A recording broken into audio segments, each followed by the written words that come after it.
Hey everybody, so I just wanted to jump on here and give you my review for You've Reached Sam. This is by Dustin Thao. I hope I said that correctly. And this is his YA debut. And I want to just jump right into the story because it is a really personal story. It's an emotional roller coaster. It's beautifully written. In some ways, it's a very simple story, but so much beauty to be found in the simplistic life areas in which he illustrates here. This is a story about a young couple named Julie and Sam, who are 17. They've got their whole futures, ahead of them. Their lives are mapped out. They know exactly what they want: colleges, life together, apartments, big city, all of that. Kind of what a lot of, high school sweethearts plan to do with one another when they have that young love.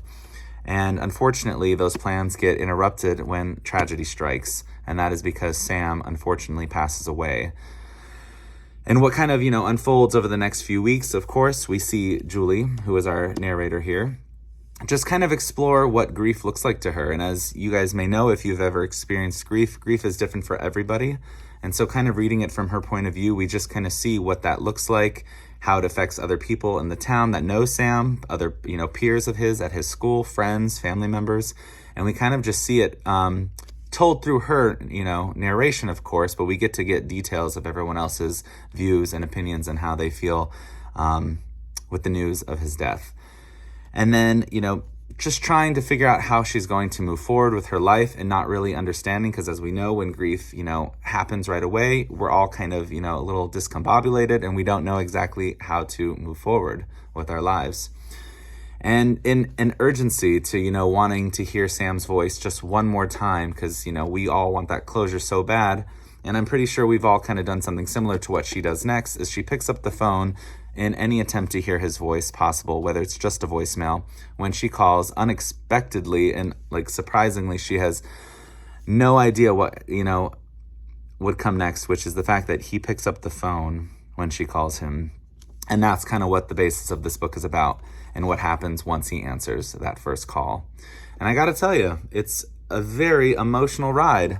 I think there's a lot of details in this book that Dustin, writes that are so beautiful, that include cherry blossoms, golden fields. We kind of we can visualize all this imagery just as he writes it, and the connection and the love that they had for each other. And what I love about this too is that, in a lot of YA novels, I don't feel like we get kind of a glimpse of what grief looks like, at least told from this point of view. And so I thought it was done very well here. And I just think this is a book that is so worthy of your time. There were only a few criticisms I had with it. And by a few, I mean one in particular, which I don't even know if it really can count as a criticism, but I'll explain.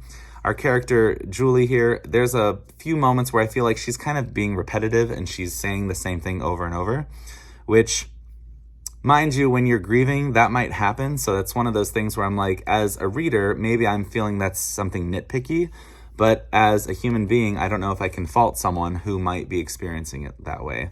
So that's why I'm saying it's not so much a criticism, maybe just that nitpicky moment, but it's something I can forgive, because I do think for a book this short, it is just under 300 pages. It's a very easy read. There's a lot to still be found here. And I think what's also wonderful about this is that these characters are written very smart. I think the teenagers here, while there are some that, some are more less than smart, a lot of the friends of Julie in her close, tight-knit circle have a lot of wise things to say, a lot of profound, perspectives, which I thought was very refreshing for a YA novel, because teenagers don't often talk like that anymore. So I really appreciated that too, because I know not all teenagers are all in today's social media lingo, talking, kind of conversations. I like that this was illustrated in, like I said, a more profound, almost poetic way.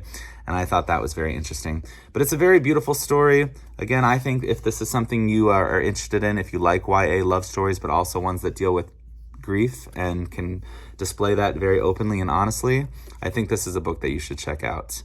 I had a lot of fun with it.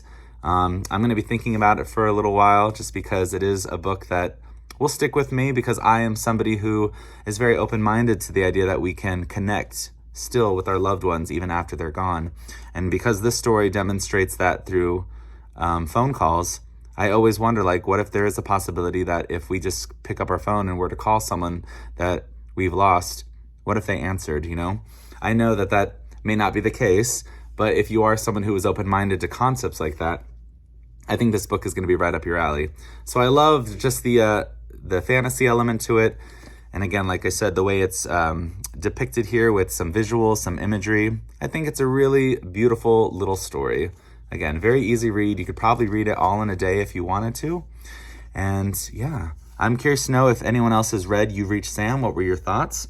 And what are your thoughts on the subject matter, the concept here of being able to connect with the afterlife? So please drop a comment down below if you've read, and if you haven't, I recommend you pick up a copy today.